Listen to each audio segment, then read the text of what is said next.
అందరికీ నమస్తే అండి. అప్పుడప్పుడు మా జగనన్నకి మెదడు మోకాళ్ళలోకి జారిపోద్దండి. ఎందుకంటానంటే ఈ మాట, కారుమూరి నాగేశ్వరరావుని ఈడీ అధికారులు అరెస్ట్ చేశారు. ఎందుకు అరెస్ట్ చేశారంటే, ఈ జగన్మోహన్ రెడ్డి హయాంలో జరిగిన లిక్కర్ స్కామ్ ఏదైతే ఉందో దానికి సంబంధించి, ఆ లిక్కరు రవాణాకి సంబంధించి ట్రాన్స్పోర్ట్ విషయంలో తక్కువ లెక్కెత్తే ఒక 28 కోట్ల రూపాయల అవకతవకలు జరిగినాయి. అన్ని ఆధారాలు ఈడీ అధికారుల దగ్గర ఉన్నాయి కాబట్టి ఈడీ అధికారులు మొన్న కారుమూరి నాగేశ్వరరావుని అరెస్ట్ చేయడం జరిగింది. దాని గురించి వాళ్ళు మాట్లాడుతూ, అది ఎంత ఉంటుందండి, చిన్న కాంట్రాక్ట్ అంట, ఇంత ఇంత అవినీతి చేస్తేనట కారుమూరి నాగేశ్వరరావు పైన కేసు పెట్టి లోపలేసారట. ఒకసారి ఏమని మాట్లాడుతున్నాడు వినిపిస్తా చూడండి. బీసీ యాదవ సామాజిక వర్గానికి చెందిన మాజీ మంత్రి కారుమూరి నాగేశ్వరరావు, ఆయన కొడుకు కారుమూరి సునీల్ అన్యాయంగా తప్పుడు కేసులు జైలుకు పంపించినారు. ఎంత దారుణమైన కేసు అంటే ఇది కూడా అలాంటిది. డిస్ట్రిక్ట్ లెవెల్లో జరిగే కాంట్రాక్ట్లు, జరిగే టెండర్లు, దాని వాల్యూ ఎంత ఉంటుంది అంత ఉంటుంది. ఎంత ఉంటుంది? ఎంత ఎంత అంటే ఎంత? 28 కోట్లు. ఎంత 28 కోట్లు ఎంత అంట. నీకు ఎంతగానే కనపడద్దన్నా?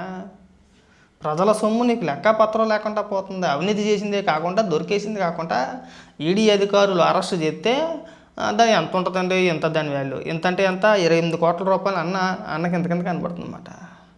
నువ్వు మనిషివో లేదంటే పశువో, కావాలంటే మీ నాయకుల్ని తప్పు చేసిన వ్యక్తులను కూడా ఏ విధంగా సమర్థిస్తున్నావు మాకైతే అర్థం కావట్లా. రేపు పొద్దున 3,000 4,000 కోట్లు తెలుద్ది లిక్కర్లోని. ఏముంది 4,000 కోట్లు, నాకు ఉన్న ఆస్తులతో పోలితే 4,000 కోట్లు పెద్ద లెక్క అయితే చిన్నది అంటాడేమో. అంతేనా? ఇంత అడ్డగోలుగా సమర్థించకూడదన్న. జనాలు ఊసేస్తున్నారు. ఇందుకు కాదు మన ముఖం తుప్పుకుని ఊసేసేది. లిక్కర్లో మీరు దోచేశారు, ఆధారాలతో సహా దొరికేశారు. ఇంకా చంద్రబాబు నాయుడు ఉన్నప్పుడు ఏడుతండి అంటే ఎలాగన్నా? అరెస్ట్ చేసింది ఎవరో? ఈడీ అధికారులు కదా. పోనీ రాష్ట్ర పోలీసులు ఏదో అరెస్ట్ చేశారనుకుంటే పోనీ ఏదో కేసు పెట్టి లోపలేసారులేరా బాబు, అక్రమ కేసు అని ఏడుతున్నారని చెప్పేసి అనుకోవచ్చు.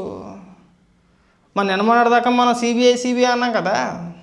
ఆ సిబిఐ లాగే ఈడీ కూడా స్వతంత్ర దర్యాప్తు సంస్థ కదా. అన్ని ఆధారాలు ఉన్న తర్వాతనే కదా అరెస్ట్ చేశారు. మరి ఇంకా నువ్వు ఏ విధంగా వెనకేసుకొస్తున్నావు మాకైతే అర్థం కావట్లేదు. నీ విచిత్రంగా ఉంటుందన్న నీ ఆలోచన విధానం, నువ్వు మాట్లాడే తీరు, నువ్వు సమర్థించే విధానం కూడా చాలా విచిత్రంగా ఉంటుంది. పైగా ఏమని మాట్లాడుతున్నాడు ఇక్కడ వెరైటీ చూడండి వినిపిస్తా. ఇప్పుడు మళ్ళీ బీసీ సామాజిక వర్గాన్ని తీసుకొచ్చాడు ఇక్కడ. చూడండి వినిపిస్తా.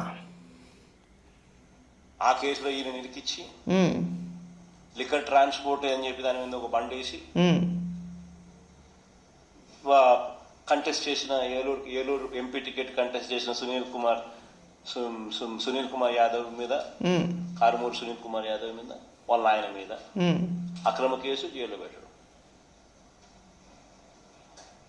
ఏదో చెప్పాలనుకున్నాడు ఆగిపోయాడు మాట. ఇప్పుడు బీసీలని మాట్లాడతాడు. చంద్రబాబు నాయుడుకు బీసీల మీద ప్రేమ ఉంటే ఇవన్నీ చేస్తాడు. బీసీలు అయితే దోచేయచ్చా? మేము బీసీలమే. 1 కాదు 2 కాదు 28 కోట్ల రూపాయలు తినేసింది కాకుండా పైగా ఇక్కడికి వచ్చి ఉపన్యాసాలు చెప్తావా? సమాధానం అంటే సమర్థించుకోవడానికి కాస్త సిగ్గుండాలి అని అడుగుతున్నావు.